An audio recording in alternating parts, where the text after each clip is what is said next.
అందరికీ నమస్కారం. Indian money Telugu ఛానల్కి మీ అందరికీ స్వాగతం సుస్వాగతం. నేను మీ కౌశిక్. ఈరోజు ఈ వీడియోలో మన పిల్లలకి చిన్న వయసు నుండే డబ్బు యొక్క విలువని ఎలా తెలియచేయాలో క్లియర్గా ఎక్స్ప్లెయిన్ చేయబోతున్నా. సో ఈ వీడియో లాస్ట్ వరకు చూడండి. అంతేకాకుండా ఇంతవరకు మీరు మా ఛానల్ని సబ్స్క్రైబ్ చేసుకోకపోతే ఇప్పుడే సబ్స్క్రైబ్ చేసుకోండి. ఫస్ట్ వన్ ఏంటంటే, మనమందరం అనుకుంటూ ఉంటాం వాళ్ళు చిన్నపిల్లలు, వాళ్ళకి ఏం చెప్పినా అర్థం కాదేమో అనుకుంటూ ఉంటాం. కానీ ఈ జనరేషన్ పిల్లలు చాలా అడ్వాన్స్గా ఉన్నారు, చాలా అర్థం చేసుకుంటూ ఉన్నారు ప్రతి ఒక్కటి. ఫర్ ఎగ్జాంపుల్, ఒక ఫోన్ ఇచ్చామనుకోండి, 2-3 రోజుల్లోనే మనకన్నా బాగా వాళ్ళే వాడుతూ ఉన్నారు కదా. అదే ఎగ్జాంపుల్. అదేవిధంగా మన చిన్నప్పుడు కూడా మన పేరెంట్స్ ఇది ఒకటి చెప్తారు, బాగా చిన్నప్పుడు చెప్పుంటారు. కానీ ఇప్పటికీ కూడా కొన్ని మనకి గుర్తుంటాయి. అందుకని చెప్పి మనం ఏం చేయాలంటే, డబ్బు యొక్క విలువని చిన్న వయసు నుండే ఎక్స్ప్లెయిన్ చేస్తూ ఉండాలి. ఫర్ ఎగ్జాంపుల్, మీరు ఒక కారు కొంటున్నారనుకోండి, వాళ్ళ దగ్గరికి వెళ్ళి చెప్పండి, చూడు నాయనా, నేను కారు కొంటూ ఉన్నా, 5 lakhs కారు. సో దానికి నేను చాలా కష్టపడ్డా, ఆ కారు డబ్బులు సంపాదించడానికి చాలా సాక్రిఫైస్లు చేశా, చాలా ఇబ్బందులు పడ్డా అన్న విషయాన్ని వాళ్ళకి తెలియచేయండి. ఇంకో ఎగ్జాంపుల్ చెప్తా. ఫర్ ఎగ్జాంపుల్, మీరు 10 లక్షలు పెట్టి కారు కొంటున్నారు అనుకుందాం, ఓకేనా. 3 లక్షలు డౌన్ పేమెంట్ కడుతున్నారు. ఆ డౌన్ పేమెంట్కి మీరు ఎన్ని సాక్రిఫైస్లు చేశారో చెప్పండి.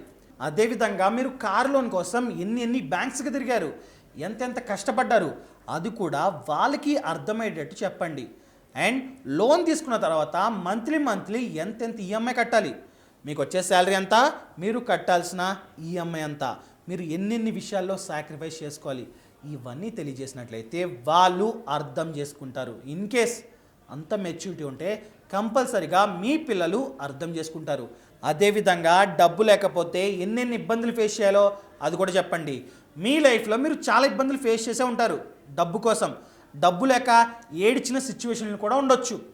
వాటి గురించి వాళ్ళకి చెప్పండి. చూడు నాయనా, పాస్ట్లో డబ్బు లేకపోతే ఇంత ఇబ్బంది పడ్డాను రా, ఇది చాలా ముఖ్యం, దాన్ని ప్రాపర్గా మేనేజ్ చేసుకోవాలి, ఇష్టం వచ్చినట్టు ఖర్చు పెట్టకూడదు అన్న విషయాన్ని చెప్పినట్లయితే వాళ్ళే అర్థం చేసుకుంటారు. అండ్ నెక్స్ట్ వన్ ఏంటంటే బడ్జెటింగ్.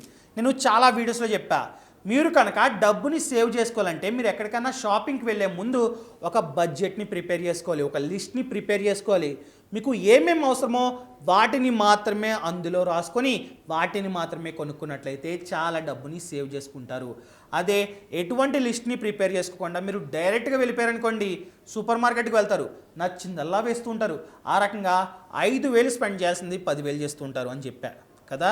సో ఈ బడ్జెట్ ప్రిపేర్ చేసుకునే ముందు, అది మేబీ శాలరీ బడ్జెట్ కావచ్చు, లేదా షాపింగ్కి వెళ్ళే ముందు ఒక లిస్ట్ కావచ్చు, ఏదైనా సరే వాటిని ప్రిపేర్ చేసే ముందు మీరు మీ వైఫే కాకుండా మీ పిల్లల్ని కూడా పిలవండి. చూడు నాయనా, ఈ రకంగా బడ్జెటింగ్ వేసుకోవాలి, మనకి ఇన్కమ్ వచ్చినా లేదా మనం షాపింగ్కి వెళ్తూ ఉన్నా ఈ రకంగా బడ్జెటింగ్ వేసుకొని దాని ప్రకారమే మనం ఖర్చు చేయాలి, దాని ప్రకారమే మనం షాపింగ్ చేయాలన్న విషయాన్ని వాళ్ళకి తెలియచేయండి. వాళ్ళ ముందే బడ్జెటింగ్ని ప్రిపేర్ చేయండి, వాళ్ళకి అర్థమవుతుంది మా డాడీ మా మమ్మీ ఎందుకు చేస్తున్నారని చెప్పి వాళ్ళకి క్లారిటీ వస్తుంది అనమాట. అదేవిధంగా మీరు షాపింగ్కి వెళ్తున్నారు, ఫర్ ఎగ్జాంపుల్ సూపర్ మార్కెట్కి వెళ్తున్నారు, ఏమేమి కావాలి, ఏం వాంట్స్, ఏం నీడ్స్, మీరు నీడ్స్ని మాత్రమే రాసుకొని వాళ్ళ ముందే వాటిని మాత్రమే షాపింగ్ చేసినట్లయితే వాళ్ళు కూడా మిమ్మల్ని ఫాలో అవుతారు. ఇవేం చేయలేదనుకోండి, ఫర్ ఎగ్జాంపుల్ వాళ్ళు బయటకు వెళ్ళినప్పుడు మిమ్మల్ని అడుగుతారు, డాడీ 1000 కావాలని అడుగుతారు, 1000 ఇస్తారు. ఆ తర్వాత మళ్ళీ కాల్ వస్తుంది మీకు, డాడీ 1000 అయిపోయినాయి, ఇంకొక 500 పంపి డాడీ అంటూ ఉంటారు. ఎందుకు? వాళ్ళు బడ్జెటింగ్ ఏమీ వేసుకోలేదు, మిమ్మల్ని వాళ్ళు ఫాలో అవ్వట్లేదు అని అర్థం. అదే మీరు వాళ్ళ ముందే చేసినట్లయితే వాళ్ళకి కూడా పిలవండి, 1000 కావాలంటున్నావు కదా, ఏమేమి కావాలో ఒకసారి చెప్పని చెప్పి వాళ్ళ ముందు ఒక లిస్ట్ని తయారు చేసి వాళ్ళకి ఇవ్వండి. ఇన్ కేస్ నువ్వు కనుక ఈ లిస్ట్లో ఉన్నవి మాత్రమే కొనుక్కొని ఇంత డబ్బు, ఈ లిస్ట్లో ఎంత అయిందో అంత డబ్బును మాత్రమే మీరు ఖర్చు పెట్టినట్లయితే నీకు ఒక గిఫ్ట్ ఇస్తా అని చెప్పండి. ఇన్ కేస్ ఆ బడ్జెట్ని కనుక మీ అబ్బాయి కానీ అమ్మాయి కానీ ఫాలో అయినట్లయితే గిఫ్ట్ ఇవ్వండి. ఆ బడ్జెట్ని ఫాలో అవుతూ ఇంకా డబ్బుని సేవ్ చేసినట్లయితే ఇంకా పెద్ద గిఫ్ట్ ఇవ్వండి. అలా చేసినట్లయితే వాళ్ళకి చిన్నప్పటి నుండే బడ్జెటింగ్ అన్నది లేదా లిస్టింగ్ అన్నది వాళ్ళకి అర్థమవుతుంది. వాళ్ళు ఫ్యూచర్లో ఇంకా డబ్బుని సేవ్ చేస్తుంటారు. వాళ్ళు ఫ్యూచర్లో ఏదైనా షాపింగ్ చేయాలంటే ఖచ్చితంగా ఆ లిస్ట్ని ప్రిపేర్ చేసుకున్న తర్వాతే షాపింగ్ చేస్తారు. సో ఫ్యూచర్లో వాళ్ళు చాలా డబ్బుని సేవ్ చేస్తారు, డబ్బు యొక్క విలువ కూడా తెలుస్తూ ఉంటుంది. అదేవిధంగా సేవింగ్. మనం ఏం చేస్తూ ఉంటాం, పిల్లలు నానా ఆ టాయ్ కొను ఈ టాయ్ కొను అంటే మనకు నచ్చింది కొంటూ ఉంటాం, రిమోట్ కార్ కొంటూ ఉంటారు, రిమోట్ బస్ కొంటూ ఉంటాం, అన్నీ కొంటూ ఉంటాం. కానీ పిగ్గీ బ్యాంక్ కొనం, వాళ్ళు అడిగిందల్లా కొంటాం. దాని బదులు వాళ్ళు ఏం అడిగినా సరే ఒక పిగ్గీ బ్యాంక్ కానీ మిక్కీ మౌస్ కానీ వాళ్ళకి కొనిచ్చినట్లయితే వాళ్ళకి అదొక ఆటలా నేర్పాలి. వాళ్ళకి రూపాయి కాయిన్ ఇచ్చి ఆ రూపాయి కాయిన్ ఈ పిగ్గీ బ్యాంక్లో వెయ్యి, అలాగంగా 10 కాయిన్లు ఇచ్చి ఆ 10 రూపాయల కాయిన్ ఇందులో వెయ్యి, 100 నోటు ఇచ్చి వాటిని వేసేటట్టు, 2000 నోటు ఇచ్చి వాటిని వేసేటట్టు అలవాటు చేయండి. వాళ్ళు మీకు ఎంత డబ్బు వాళ్ళకి ఇచ్చినా వాళ్ళు ఆ పిగ్గీ బ్యాంక్లో మాత్రమే వేసేటట్టు అలవాటు చేసినట్లయితే, దానిని ఒక ఆట కింద నేర్పినట్లయితే వాళ్ళు దాన్ని ఫాలో అవుతారు. అదేవిధంగా ఫర్ ఎగ్జాంపుల్ పిగ్గీ బ్యాంక్ ఉంది, అది నిండిపోయింది, వాళ్ళ ముందే దాన్ని పగలగొట్టి ఆ డబ్బునంతా తీసుకెళ్ళి ఒక కారు బైక్ కొనండి. ఫర్ ఎగ్జాంపుల్ బైక్ కొనండి, బైక్ కొనాలనుకుంటున్నారు, ఆ డబ్బుతో బైక్ రాదు, కానీ వాళ్ళకి అర్థమయ్యేటట్టు ఆ డబ్బుతో మాత్రమే మీరు బైక్ కొంటున్నట్టు యాక్ట్ చేయండి. మీరు షోరూంలో ఆల్రెడీ డబ్బు ఇచ్చేయండి, ఆ డబ్బుతో పాటు ఇక్కడ ఈ పిగ్గీ బ్యాంకులో ఎంతైతే డబ్బు తక్కువ ఉందో అంత తగ్గించివ్వండి. అదేవిధంగా వాళ్ళ ముందు ఈ డబ్బు అంతా తీసుకెళ్ళి ఆ బైక్ ఓనర్కి ఇచ్చినట్లయితే లేదా ఆ బైక్ షోరూమ్కి ఇచ్చినట్లయితే వాళ్ళకి అర్థమవుతుంది, ఓహో ఈ రకంగా డబ్బుని సేవ్ చేసుకున్నట్లయితే మనకి నచ్చిన వస్తువు కొనుక్కోగలం.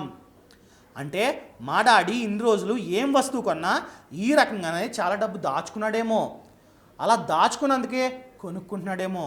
అదేవిధంగా నా పిగ్గీ బ్యాంక్లో ఉన్న డబ్బుతో బైక్ కొన్నాడు, అది మాట మ్యాటర్.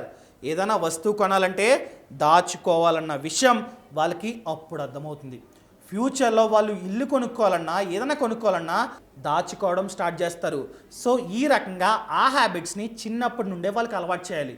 అదేవిధంగా ఇన్వెస్ట్మెంట్, ఈ మధ్యకాలంలో మ్యూచువల్ ఫండ్స్ కావచ్చు, స్టాక్ మార్కెట్ కావచ్చు, చాలా యాప్స్ వచ్చేసినాయి. చాలా వాటిలో మనం మన యొక్క ఫోన్ నుండే ఇన్వెస్ట్మెంట్ చేసుకోవచ్చు. వాటిని కూడా వాళ్ళకి ఫోన్ ఇచ్చి గేమ్ ఆడుకో, యూట్యూబ్లో వీడియోస్ చూసుకొని చెప్పే బదులు వీటిని కూడా నేర్పండి. చూడనైనా ఇక్కడ నా దగ్గర 100 రూపాయలు ఉన్నాయి, ఈ 100 రూపాయలు చూడు నేను మ్యూచువల్ ఫండ్స్ యాప్లో ఇన్వెస్ట్ చేస్తా, అది నెల రోజుల తర్వాత చూడు 100 రూపాయల కన్నా ఇంకా ఎక్కువ పెరుగుతుంది వాల్యూ. అదేవిధంగా ఇది స్టాక్ మార్కెట్, ఇందులో నేను డబ్బులు ఇన్వెస్ట్ చేస్తున్నా, దీని వాల్యూ అన్నది ఫ్యూచర్లో బాగా పెరుగుతుందని చెప్పినట్లయితే వాళ్ళు అబ్జర్వ్ చేస్తారు, ఓహో అవునా ఇన్వెస్ట్మెంట్ చేస్తే పెరుగుతుందా, మన డబ్బు మనం కష్టపడకుండానే పెరుగుతుందా అనే విషయం వాళ్ళకి అర్థమవుతుంది. అదేవిధంగా వాళ్ళ చేతి మీదుగా ఇన్వెస్ట్మెంట్ స్టార్ట్ చేయించండి. లైక్ చాలా ఇన్వెస్ట్మెంట్ ఆప్షన్స్లు ఏంటంటే వాళ్ళు చిన్నప్పుడే మన పిల్లల పేరు మీద ఓపెన్ చేయొచ్చు, కాకపోతే మనం గార్డియన్గా ఉండాలి. ఫర్ ఎగ్జాంపుల్ మీకు పాప ఉందనుకుందాం, మీ పాప ఏజ్ అనేది 10 ఇయర్స్ కన్నా కాస్త తక్కువ ఉందనుకుందాం. అలాంటప్పుడు మీ పాప పేరు మీద సుకన్య సమృద్ధి యోజన అనే పథకాన్ని ప్రారంభించండి. ప్రతి నెల కాస్త డబ్బు ఇన్వెస్ట్ చేస్తూ ఉండండి. మీ పాపకు చెప్తూ ఉండండి, చూడు నీ కోసం పెట్టుబడి పెడుతున్నా, ఇలా ఇన్వెస్ట్ చేసినట్లయితే ఆ డబ్బు అనేది పెరుగుతూ ఉంటుందని చెప్పండి. అదేవిధంగా పాస్బుక్ని చూపించండి, నేను లాస్ట్ ఇయర్ ఇంత ఇన్వెస్ట్ చేశా, టోటల్గా ఇంత ఇన్వెస్ట్ చేస్తే అది ఇంత అయింది, ఇదంతా వడ్డీ అనమాట, ఫ్రీ అని చెప్తున్నట్లయితే వాళ్ళకి అర్థమవుతుంది. అదేవిధంగా మ్యూచువల్ ఫండ్స్లో కావచ్చు, గార్డెన్గా ఉండి ఇన్వెస్ట్ చేయొచ్చు, చాలా స్కీమ్స్ ఉన్నాయి, పోస్ట్ ఆఫీస్ స్కీమ్స్తో సహా చాలా ఉన్నాయి. వాటిలో కూడా వాళ్ళ పేరు మీదే ఓపెన్ చేయించండి, వాళ్ళకి చూపిస్తూ ఉండండి. అలా చూపించినట్లయితే ఫ్యూచర్లో వాళ్ళు ఎప్పుడైతే ఎర్నింగ్ని స్టార్ట్ చేస్తారో అప్పుడు ఖచ్చితంగా ఇన్వెస్ట్మెంట్ని తప్పకుండా స్టార్ట్ చేస్తారు, ఎవ్వరు చెప్పాల్సిన అవసరమే లేదనమాట. సో ఇవన్నీ అలవాటు చేయడం చాలా చాలా ముఖ్యం. అంతేకాకుండా వాళ్ళకి చిన్నప్పటి నుండే నీడ్స్కి వాంట్స్కి తేడాని తెలియచేయండి. నీడ్స్ అంటే అవసరాలు, వాంట్స్ అంటే కోరికలు. మనం బతకాలంటే వాటర్ అన్నది నీడ్ అవసరం, కానీ థమ్సప్ అన్నది వాంట్ కోరిక. మనం నీటితో కూడా బతకొచ్చు, థమ్సప్ తాగే బతకాలన్న రూల్ ఏం లేదు, అవునా? ఇదే ఎగ్జాంపుల్ వాళ్ళకి తెలియచేయండి. మనం కొన్ని లేకపోయినా బతకొచ్చు, కొన్ని లేకపోతే బతకలేం. సో మనం ఏమి లేకపోతే బతకలేమో వాటిని మాత్రమే కొనుక్కోవడానికి ట్రై చేయని చెప్తుండండి. చిన్నప్పటి నుండే వాళ్ళకి 50-30-20 రూల్ని అలవాటు చేయండి. 50-30-20 రూల్ అంటే ఫర్ ఎగ్జాంపుల్ మీకు 1,00,000 రూపాయలు శాలరీ వస్తుంది అనుకోండి, 50% మన యొక్క నీడ్స్ కోసం ఖర్చు పెట్టాలి, 30% మన యొక్క వాంట్స్ కోసం కోరికల కోసం ఖర్చు పెట్టాలి, 20% మాత్రం ఖచ్చితంగా సేవింగ్సే ఇన్వెస్ట్మెంట్సే అని చెప్పి అలవాటు చేస్తుండండి. అలా చేసినట్లయితే వాళ్ళు ఖచ్చితంగా ఫ్యూచర్లో ఫాలో అవుతారనమాట. అదేవిధంగా ఎమర్జెన్సీ ఫండ్ అంటే ఏంటో కూడా తెలియచేయండి. ఎమర్జెన్సీ ఫండ్ అంటే మీలో చాలామంది తెలిసి ఉండొచ్చు కదా, ఫ్యూచర్ కోసం మనం ఇప్పటి నుండే కాస్త డబ్బుని పక్కన పెట్టుకోవాలి. మీరు పర్సనల్గా ఎంత డబ్బుని పక్కన పెట్టుకున్నారో వాళ్ళకి తెలియచేయండి. అసలు ఆ డబ్బుని ఎందుకు దాచారో కూడా తెలియచేయండి, లేదంటే ఆ డబ్బుని ఖర్చు పెట్టేస్తారు వాళ్ళు. అలా చెప్పినట్లయితే వాళ్ళు అర్థం చేసుకుంటారు, ఫ్యూచర్లో ఏదైనా అయితే ఈ డబ్బుని యూజ్ చేసుకోవడాన్నే ఎమర్జెన్సీ ఫండ్ అంటాం. ఇది ఎంత దాచిపెట్టుకోవాలంటే మనం 6 నెలలకి ఎంతైతే డబ్బుని ఖర్చు పెడతామో అంత డబ్బుని దాచిపెట్టుకోవాలి అని చెప్పి వాళ్ళకి చెప్పినట్లయితే వాళ్ళు అర్థం చేసుకుంటారు. ఫ్యూచర్లో కూడా వాళ్ళకి ఎప్పుడైతే జాబ్ వస్తుందో అప్పటి నుండే ఎమర్జెన్సీ ఫండ్ని క్రియేట్ చేసుకోవడం స్టార్ట్ చేస్తారనమాట. ఈ రకంగా ప్రతిదీ చెప్పండి. మీకు కామెడీ కనిపించవచ్చు, ఇవి చెప్తే మా వాళ్ళు అర్థం చేసుకుంటారు అనుకోవచ్చు, కానీ ఇప్పుడున్న జనరేషన్ కిడ్స్ ఏంటంటే ఖచ్చితంగా అర్థం చేసుకుంటారు. మీరు ఏదైనా సరే ఒక టెక్నాలజీ గురించి చెప్పండి, ఫాలో అయిపోతారు. ఒక డిజిటల్ టీవీ కొనండి, లైక్ స్మార్ట్ టీవీలు వచ్చినాయి కదా, వాటిలో ఏదైనా చెప్పండి ఒక ఫ్యూచర్, వాళ్ళు పెట్టుకొని చూస్తారు. మనం చెప్పాల్సిన అవసరం లేదు. ఒకటో రెండో చెప్తే చాలు, మిగతాన్ని వాళ్ళే చూసుకుంటారు. అవునా? సో అంత అడ్వాన్స్గా ఉన్నారు. మైండ్ కూడా అంతే అడ్వాన్స్గా ఉంది. సో ఇవి కూడా చిన్నప్పటి నుండి తెలియచేయండి. ప్రతి దాంతో వీటిని కూడా నేర్పినట్టయితే వాళ్ళు ఖచ్చితంగా డబ్బు యొక్క విలువని ఖచ్చితంగా తెలుసుకుంటారు. ఈ విధంగా ఫినాన్షియల్ ప్లానింగ్ గురించి కానీ, లేదా ఇన్వెస్ట్మెంట్స్ గురించి కానీ, మ్యూచువల్ ఫండ్స్ గురించి కానీ, స్టాక్ మార్కెట్ గురించి కానీ, లేదా విలేజ్ నుండి ఒక బిజినెస్ని ఎలా బిల్డ్ చేసుకోవాలి, ఇలాంటి డౌట్స్ మీకు ఉన్నట్లయితే కింద డిస్క్రిప్షన్లో ఒక లింక్ ఇచ్చా. ఆ లింక్ని క్లిక్ చేసినట్లయితే ఫినాన్షియల్ ఫ్రీడమ్ యాప్ డౌన్లోడ్ అవుతుంది. ఈ యాప్లో 50 కన్నా ఎక్కువ కోర్సులు ఉన్నాయి. ప్రతి ఒక్క దాని గురించి కోర్సులు ఉన్నాయి. ఇంకెందుకు ఆలస్యం, ఇప్పుడు యాప్ని డౌన్లోడ్ చేసుకోండి. డౌన్లోడ్ చేసుకునే సమయంలో MARIDI అనే ప్రోమో కోడ్ని ఎంటర్ చేసినట్లయితే 2000 డిస్కౌంట్ అన్నది మీకు లభిస్తుంది అనమాట.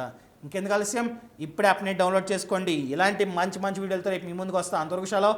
ఇట్లు మీ Kaushik. Thank you so much. Thanks for watching.